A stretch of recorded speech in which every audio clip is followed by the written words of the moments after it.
Chris Brown, Steve Tasker with you, and pleased to be joined now by the color commentator from the Bills Radio Network. Getting some early homework done on the new roster here in 2022. It is Eric Wood joining us on the show. Eric, good to have you. And boy, is your appearance timely with the unexpected, at least from us outsiders that don't talk to Fitz on a regular basis, that he is, in fact, calling it a career after 17 years in the NFL. But you kind of had an idea this was coming down the pike. I did, and that was from some conversations that we've had for a while, and there's been years in the past where, when you're getting up there in age and you're shuffling your family around, you have 7 kids. When you're shuffling a family of 9 around over and over to different cities, one, it's not easy. First and foremost, it's not easy to find a house for a family that size where you're comfortable and, the kids aren't going to all of a sudden all start triple bunking up in rooms and then moving your kids to different schools and all that. I remember when he was down in Miami during the COVID year down in Miami, his family couldn't really be around him anyway. So they stayed in Tampa, and that was the first time his son had gone to school. His oldest son had gone to school for 3 consecutive years at any school his entire life, and he was going into high school. Yeah. And so it became tougher and tougher, but he did say over and over the past few years, his oldest 2 are boys. And he said, Brady and Tate think it's so cool that dad plays football now, and they love coming to the games, that it's going to be hard to quit too. As hard as it is to keep moving them. So the trade-off was still hard. Yes. Yeah. And so, a tough decision, and he's at peace with it now, and I'm excited to see what's next for him. Yeah, it's also been reported he's in talks with Amazon to be part of the Thursday Night Football broadcast as well. The last time Bills fans saw him, we spoke about it a moment ago, was the playoff game. He stopped in the booth. He stopped in the booth, and then he ends up shirtless in the stands with his. And I get it. I mean, I got older guys too. You do stuff with your sons like they're friends rather than their kids. And he's got his shirt off with his. The best part is he still had his gloves on. Yeah, right. It was great. Well, I've said it. If you keep your head, your hands, and your feet warm, you can. Yeah, the rest of it's okay. Right. Yeah. That was something else, though. But that was the last time we saw him, and obviously. Amped. It's kind of nice to see that he has fond memories for the franchise and for his time here in Buffalo. Oh, he's kids. Yeah, he's always spoke so fondly of this. They made lifelong friends up here. They lived in a neighborhood out in Lakeview, and they're still extremely close with all their neighbors. They were with old neighbors at this game, and so for this game, Fitz texted me early in the week, "Hey, I'm going to bring Tate to the game this week." I said, "Oh, perfect. You guys can literally come in the booth with us and watch it from the back, and no one will bug you. Do you need, police escort?" I mean, he was a starting quarterback week 1 for the Washington football team last year.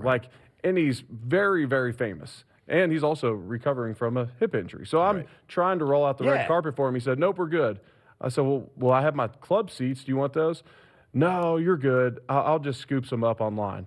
I'm like, dude, let me help in some sort of way. You're And then he ends up with his shirt off in the stands and all that. And didn't need the help. Thanks anyway, though. I'd rather go shirtless. For those that, Bills fans only kind of know him at an arm's length. Yeah, they remember hearing him in interviews every week talking about the upcoming game and everything. But for the Bills fans that maybe don't know him like you do, can you describe his sense of humor? Because it is one-of-a-kind sense of humor. And I mean, people love Fitz anyway. I think they'd love him even more if they knew his sense of humor. Well, and he started showing that a little bit later in his career. He didn't show it as much early in his career, which I respect about him. He kind of lives by that old school mentality, like until you've done something in this league, we don't really want to hear or see from you a whole lot. But he could have really put himself on notice around the league early on. He's just so smart. He's so witty. He'll specialize in some cross the line, childish games at times, but he's just a ton of fun to be around, and he's such a genuinely good person that every person in the locker room loves him, so no one's off limits. He was a ton of fun to play with. We used to do this deal on Fridays because he didn't have 7 kids when he was here. I believe he had 4. But he still has a lot of young kids, and as a quarterback, you put in so many hours at the facility. So we didn't get to see Fitz outside the facility a whole lot. But on Fridays, after our shorter day on Friday, we would go out to eat every week. We end up stumbling upon Uncle Joe's Diner down on Southwestern. Hamburg, Yeah, so we'd go there to this diner, And then if we won, whoever bought the previous week had to buy again the next week. And in Fitz's words, you had to step it up. So you had to order something extra. Well, we start in 2011. We start the season pretty high. Yeah. When we start 3-0, well, that was 4 games in a row. We had to continue to step it up. When I tell you, we had more breakfast and lunch food on a table of 6 offensive linemen, maybe a tight end and Fitzpatrick. I mean, we would cry laughing at each other's orders. And that's why I say, like, some childish humor. He's got to be that like in the it, left too. side of the menu eventually. Oh, yeah, Yeah. absolutely. Yeah. He- Go ahead. And he was always a major tech dude.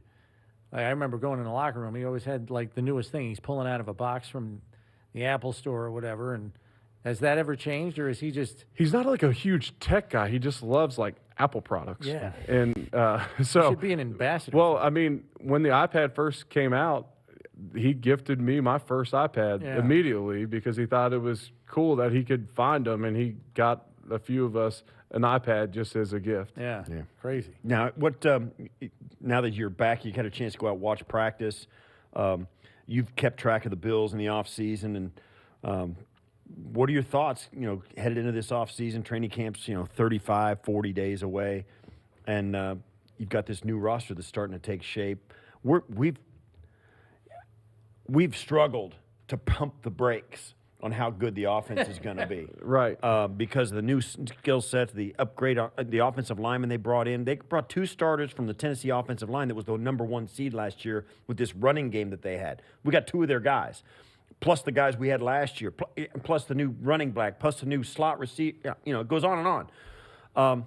What are your thoughts about how, talk us off the ledge here from just, betting the mortgage on the Bills going to a and we Super Bowl. could continue to go down the list, but then you also add a better blocking tight end, more of a physical presence in the run game, and O.J. Howard. It just goes across the board, and then you bring all the usual suspects on offense as well. And, I mean, the only thing that you could possibly see is maybe causing some preseason or early season issues, maybe the defense gets a faster start on camp, would be the fact that they have a new offensive coordinator. What's going to be different about this offense? And schematically, I don't think Ken Dorsey is going to come in here and do anything a whole lot different. In my opinion, from just the blind, I shouldn't even say a blind eye, for a fan, someone who's not in their meetings on a day-to-day basis, it's probably going to look a lot like what we saw last year. I think as Josh Allen gets older and older, you'll see less designed quarterback runs, and that's a natural progression. I don't think that's just simply a Ken Dorsey thing, and I don't think he's going to overexpose Josh either. He spent time in Carolina with Cam Newton. He understands what continuous blows to the quarterback position can do to his longevity. What do you think about, because Steve and I had talked about this, if you look at his weapons in the passing game this year, and this is no knock on who was here last year or even the year before, but Josh, for the most part, has been a put-it-on-you kind of quarterback. He puts it on the guy. I know Josh wanted to work this offseason on throwing more guys open to lend to more yards after the catch. It would also appear that the talent that he has at his disposal now has a greater skill set of getting yards after the catch. I think I loved Beasley, but Crowder seems to be a better yak guy than Beasley was. And Davis has never had a full-time role, but certainly has yards after the catch ability. And then you have O.J. Howard, who, is a little bit of a question mark just because he hasn't had the opportunity to do it, getting buried on the depth chart in Tampa. And then James Cook out of the backfield. I mean, the guy averaged almost 12 yards a reception in Georgia the last 2 years.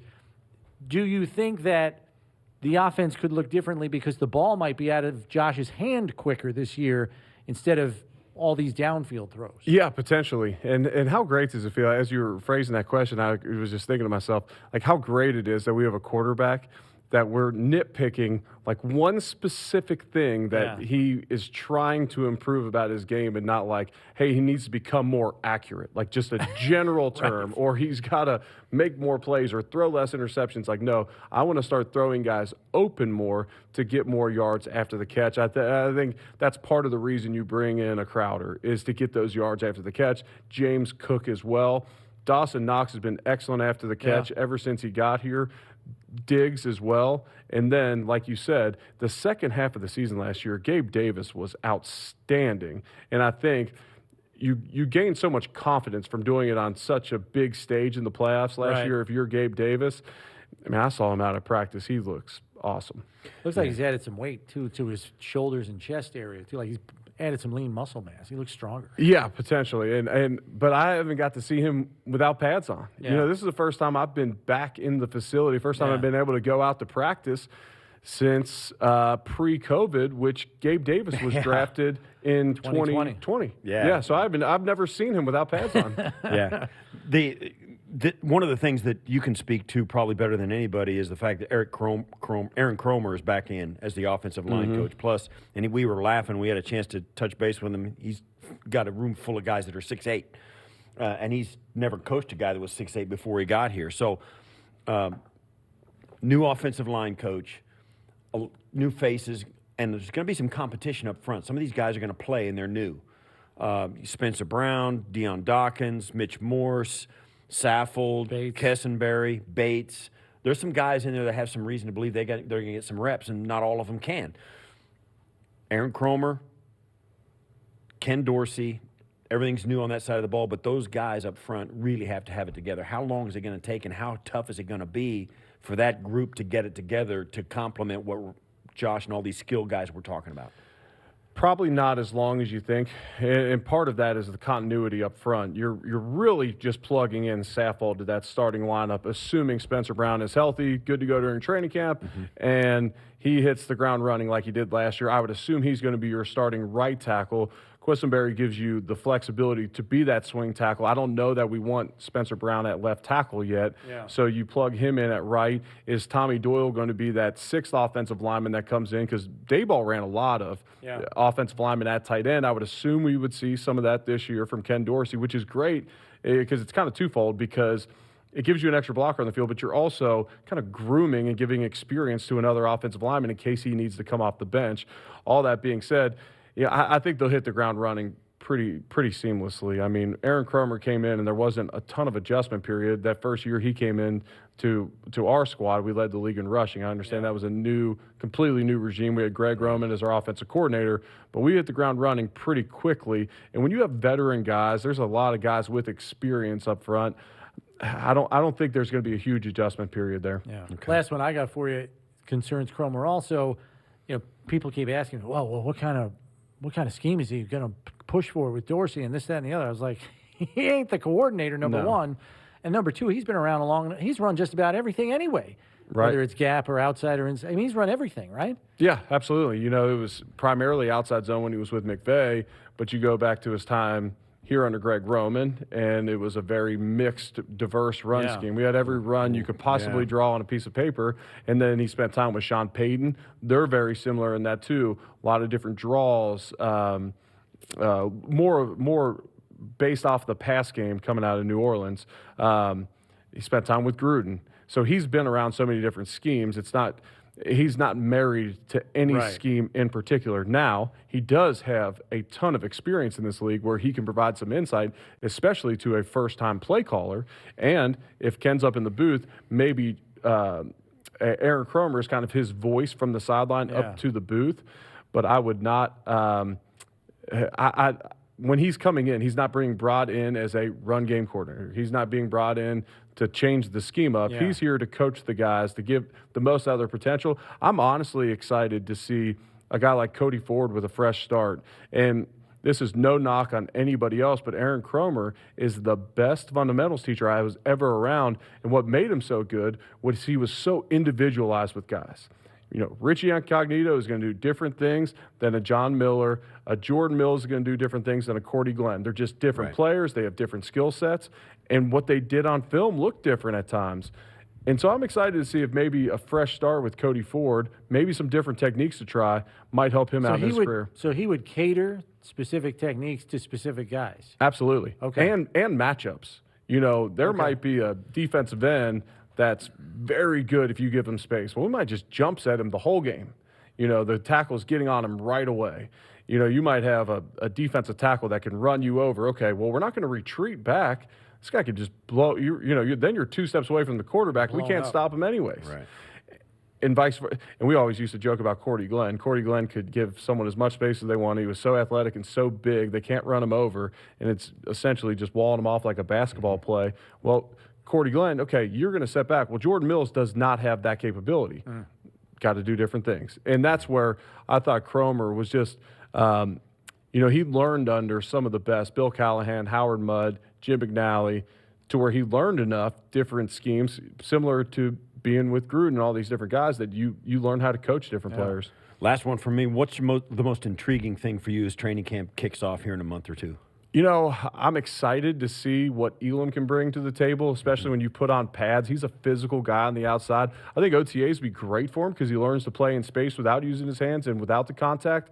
But a guy like him, especially if Trey White can come back fully healthy, when we put those pads on, if he shows up in a big way, that gives McDermott a lot of and Leslie Frazier a lot of flexibility on that side of the ball. I'm excited to see the pass rush this year. And Chris, we talked about it. You can give me crap about that. I am generally a glass half full type of broadcaster. It's usually always rosy. I don't get paid enough to come out here and make a bunch of enemies. But I thought my biggest critique on the team last year was their inability in obvious pass rush situations to get home to the quarterback in a 4-man rush.